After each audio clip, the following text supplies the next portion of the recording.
Бүгін Қадыр түні болуы мүмкін. Білесіздер, Қадыр түні Лайлатул Қадри хайрун мин алфи шахр дейді. Қадыр түні бұл 1000 айдан да қайырлы болған, жер бетінде ешбір түн оған тең келмейтін түн.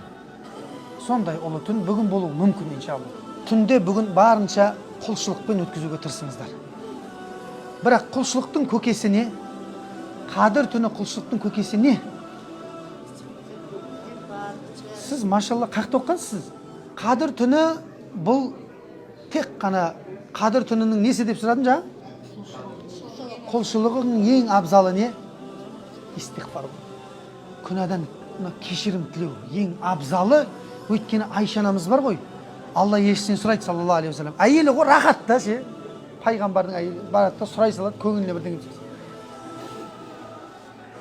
Я Алланың елшісі дейді да. Мен Қадір түніне кездесіп қалатын сияқтымын деп тұр ғой енді. Кездесіп қалсам не істейін деді ғой.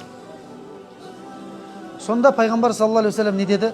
Пайғамбар саллаллаху алейхи вассалам айтты дейді: "Ей Айша, Қадір түніне кездесіп қалсаң, Аллахумма иннака афуун карим деп айтты. Ей Алла, сен кешірімді жомартсың деп айтты. Тухиббул афуа, кешіргенді жақсы көресің.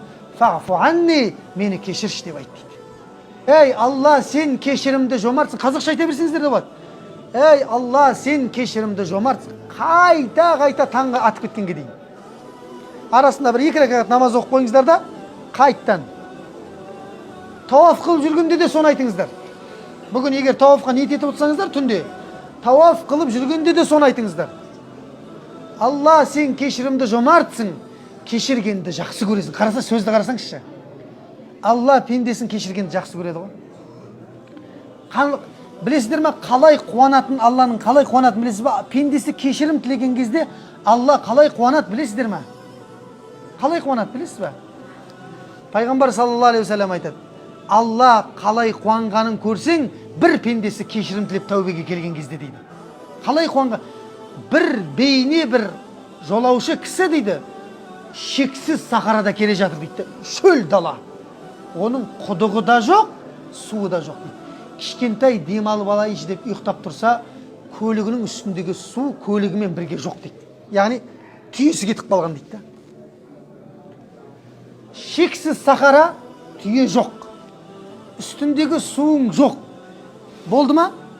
Өлдің ба? Өлдің. Болды, өлдің, ештеңе жоқ сені құтқаратын. Өлдім ғой деп тіліңді жұтып атқан кезде дейді, ана түйесі айналып жүгіріп үстіндегі суымен бірге келіп тұр дейді ғой. Сол кезде адам қалай қуанат дейді ғой. Ана ситуацияға кіріп атсыздар ма? Кіріп көріңіздерші. Қалай жүрегің бар ғой, жарылып кете жаздайды ғой, жүрегің жарылып кете жаздайды. Дүниеде ештеңе керек емес болып қалады, сол судан басқа бір баклашка. Дәл солай Алла қуанат дейді ғой, пендесі кешірім тілеген кезде дейді. Көрдіңіз ба? Бұл пайғамбар саллаллаху алейхи вассалам хадисі кәдімгідей. Сондықтан мына Қадір түніне кездесіп қалсаңыз, Алладан тек не сұра дейді? Кешірім сұра дейді. Тек қана Алла, сен кешірімді жомартсың, кешіргенді жақсы көресің, мені кешірші деп таңға дейін айт дейді ғой. Өйткені ол түні түсетін періштелердің саны жердің бетіне сыймай қалады дейді. Қадір деген сөздің бір бағынасы дейді ғалымдар, тар түн деген дейді. Яғни жердің бетіне періште сыймай қалады дейді. Жабраил алейхиссаламның өзі Құранды алып түскен. Сол түні адамдардың дұғасын көтеру үшін жерге түседі дейді. Көрдіңіздер ме? Сол түнді бекер не істемеуіміз керек енді? Мүлдем бекер жіберіп алмауымыз керек екен. Бүгін болуы мүмкін ол, немесе ертең болуы мүмкін, немесе бітем дегенге, бірақ енді ықтималдылық бүгінгі түнге көп беріліп атқан сияқты да. Алла біледі енді, Алла білуші, бірақ осы түндердің бірінде айтып өтті.